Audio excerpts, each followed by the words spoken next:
بسم الله الرحمن الرحيم আসসালামু আলাইকুম রহমতুল্লাহি তাআলা ওয়া বারাকাতুহু। সম্মানিত প্রিয় দেশবাসী, সম্মানিত প্রিয় মুসলমান দিনী ভাই ও বোনেরা, আশা করছি সবাই আল্লাহ রাব্বুল আলামিনের অশেষ মেহেরবানিতে ভালো আছেন, সুস্থ আছেন। আমিও আলহামদুলিল্লাহ আপনাদের দোয়া ও ভালোবাসায় মহান রবের দয়ায় ভালো আছি, সুস্থ আছি, শুকরিয়া আদায় করছি আলহামদুলিল্লাহ। প্রতিনিয়ত প্রতিদিনের মতো আজও আমি চলে আসছি আপনাদের মাঝে। আমি আপনাদের প্রিয় একজন ব্যক্তি, হাফেজ মাওলানা নজরুল ইসলাম নোয়াখালী। আপনারা দেখছেন আমার ইউটিউব চ্যানেল মুনতাসির টিভি, এবং যারা আমার এই ভিডিওটি আমার ফেসবুক পেজ নিত্য নতুন জিন জাদুর আপডেট চিকিৎসা এই পেজ থেকে যারা দেখছেন, সবাইকে আমার আন্তরিক মোবারকবাদ। প্রিয় বন্ধুরা, আমরা আজকে কথা বলবো জিন থেকে বাঁচার দোয়া। প্রতিনিয়ত আমরা জিনের কবলে পড়ে থাকি, প্রতিনিয়ত আমরা জিনের অত্যাচারে ভুগি। আমাদের কিছু ব্যবহার বিধির কারণে, আমাদের কিছু নিয়ম মেনে না চলার কারণে আমরা জিনের অত্যাচার থেকে মুক্তি পেতে পারি না। জিন সর্ব অবস্থায় আমাদেরকে আসর করে, জিন সর্ব অবস্থায় আমাদের ক্ষতি করার চেষ্টা করে। আজকে আমরা কথা বলবো জিন থেকে কিভাবে আমরা বেঁচে থাকতে পারি, কোন আমলের মাধ্যমে। প্রিয় বন্ধুরা, এর জন্য আপনাদের প্রয়োজন হবে কিছু জিনিস। এক নম্বরে আপনাকে নিতে হবে জাইতুনের তেল, অলিভ অয়েল তেল, জাইতুন অথবা অলিভ অয়েল, এই তেল আপনাকে নিতে হবে। সরিষার তেল হলে চলবে না, অলিভ অয়েল তেল আপনাকে নিতে হবে। এই অলিভ অয়েল তেলের পাশাপাশি আপনাকে নিতে হবে একেবারে পরিশুদ্ধ পানি। কলের পানি হতে পারে, বৃষ্টির পানি হতে পারে, অথবা আপনি বাজার থেকে যেই পানিগুলো কিনলে পাওয়া যায় সেগুলো নিতে পারেন। আপনি এমন পানি নেবেন যেই পানি দীর্ঘদিন পর্যন্ত থাকে, এই পানির কালার যেন নষ্ট না হয়, এমন পানি আপনাকে নিতে হবে। এই পানির সাথে আপনাকে নিতে হবে একটা গোলাপ জল।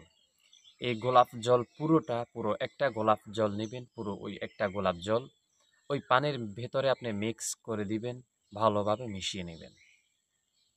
এটা মিশানোর পরে আপনাকে আর একটা কাজ করতে হবে, সেটি হচ্ছে ছোট একটা ডাব নিতে হবে, যেটাকে সূর্যমুখী ডাব আমরা বলি, অর্থাৎ সূর্যের দিকে মুখ করা যেই ডাব থাকে, এটাকে সূর্যমুখী ডাব বলা হয়। এখানে আপনার তিনটা জিনিস নেওয়া হয়েছে: পানি, জাইতুনের তেল, গোলাপ জল এবং একটা ডাব। চারটা জিনিস নেওয়া হয়েছে। তো আপনার এই চারটা জিনিসের মধ্যে এখন আপনাকে কাজ করতে হবে। তো প্রত্যেকটা কাজ করার আগে অবশ্যই দুরুদ শরীফ, দুরুদ ইব্রাহিম অবশ্যই পড়ে নিতে হবে প্রত্যেকটা কাজ। তো আমাদেরকে সর্বপ্রথম দুরুদ ইব্রাহিম, যেটা আমরা নামাজের মধ্যে পড়ি, আল্লাহুম্মা সাল্লি আলা মুহাম্মাদিন ওয়া আলা আলি মুহাম্মাদ কামা সাল্লাইতা আলা ইব্রাহিম ওয়া আলা আলি ইব্রাহিম ইন্নাকা হামিদুম মাজিদ। এইভাবে দুরুদ ইব্রাহিমটা আমাদেরকে 11 বার পাঠ করতে হবে এখলাসের সাথে। এখলাসের সাথে যখন আপনি আমলগুলো করবেন, এই আমলগুলো ব্লুটের মতো কাজ করবে ইনশাআল্লাহ। তো সর্বপ্রথম আমাদেরকে দুরুদ ইব্রাহিম 11 বার পড়ে নিতে হবে। তারপর আমাদেরকে আউযু বিল্লাহি মিনাশ শাইতানির রাজিম 7 বার পড়তে হবে। আউযু বিল্লাহি মিনাশ শাইতানির রাজিম 7 বার পড়ে আপনাকে প্রথম এই তুল, পানি, তারপরে গোলাপ জল, ডাবের পানি আলাদাভাবে নিয়ে ফেলবেন অন্য একটা পাত্রের মধ্যে। এগুলোর মধ্যে ফু দিবেন। প্রথমে আউযু বিল্লাহি মিনাশ শাইতানির রাজিম 7 বার পড়ে ফু দিবেন। 7 বার পড়ে 7টা ফু। দুরূদ শরীফ আগে পড়বেন, কোনো ফু দেওয়া লাগবে না। সর্বপ্রথম দুরূদ শরীফ পড়ে এরপর আউযু বিল্লাহি মিনাশ শাইতানির রাজিম পড়ে 7টা ফু দিবেন। এরপরে পড়বেন আউযু বিকালিমাতিল্লাহি তাম্মাতি মিন শাররি মা খালাক। আমি আবারও বলছি, আউযু বিকালিমাতিল্লাহি তাম্মাতি মিন শাররি মা খালাক। এটা আপনাকে 3 বার পড়তে হবে। 3 বার পড়ে 3টি ফু দিতে হবে। এরপর আপনাকে সূরা আল ফাতিহা, যেটা আমরা নামাজের মধ্যে পড়ি, আলহামদুলিল্লাহি রাব্বিল আলামিন, সম্পূর্ণ পরিপূর্ণ ইখলাসের সাথে পড়তে হবে। আলহামদুলিল্লাহি রাব্বিল আলামিন আর রহমানির রহিম মালিকি ইয়াউমিদ্দিন। এভাবে আস্তে আস্তে ইখলাসের সাথে পড়বেন 7 বার। পড়ে আপনাকে যে জিনিসগুলো আপনার সামনে আছে এগুলোতে আপনি ফু দিবেন। এরপর আপনাকে ইসমে আজম পড়তে হবে 3 বার। ইসমে আজম আমার ভিডিও দেওয়া আছে, অথবা আপনারা গুগলে সার্চ করলে অথবা ইউটিউবে সার্চ করলে চলে আসবে ইসমে আজম। আল্লাহুম্মা ইন্নী আসআলুকা বিআন্না লাকাল হামদা লা ইলাহা ইল্লা আনতা ওয়াহদাকা লা শারীকা লাকাল মান্নান ইয়া বাদিআস সামাওয়াতি ওয়াল আরদ ইয়া যাল জালালি ওয়াল ইকরাম ইয়া হাইয়্যু ইয়া কাইয়্যুম ইন্নী আসআলুকাল জান্নাহ ওয়া আউযু বিকা মিনান নার। যদি সম্ভব হয় আমি স্ক্রিনে অবশ্যই ইসমে আজমটা দিয়ে দেব, কারণ ইসমে আজম নিয়ে আমার অন্য আরও ভিডিও আছে। তো এই ইসমে আজম পড়তে হবে 7 বার, 7 বার পরে 7টা বার ফু দিতে হবে। এরপর আমাদেরকে যেটি করতে হবে সেটি হচ্ছে সূরা বুরুজের 11 নম্বর আয়াত, সূরা বুরুজের 11 নম্বর আয়াত স্ক্রিনের মধ্যে দেখেন, সূরা বুরুজের 11 নম্বর আয়াত। এটি দেখে আপনারা সুন্দরভাবে এখান থেকে পড়ে নেবেন। পড়ে আপনাদেরকে 7 বার পড়তে হবে। সূরা বুরুজের 11 নম্বর আয়াত 7 বার পড়ে 7টি ফু আপনাদেরকে দিতে হবে। এরপর আপনাদেরকে পড়তে হবে সূরা বাকারার 5 নম্বর আয়াত। সূরা বাকারার 5 নম্বর আয়াত স্ক্রিনের মধ্যে দেখেন। সূরা বাকারার 5 নম্বর আয়াত আপনারা এটা পড়ে মাত্র একবার ফু দিবেন। সূরা বাকারার 5 নম্বর আয়াত একবার পড়বেন, একবার ফু দিবেন।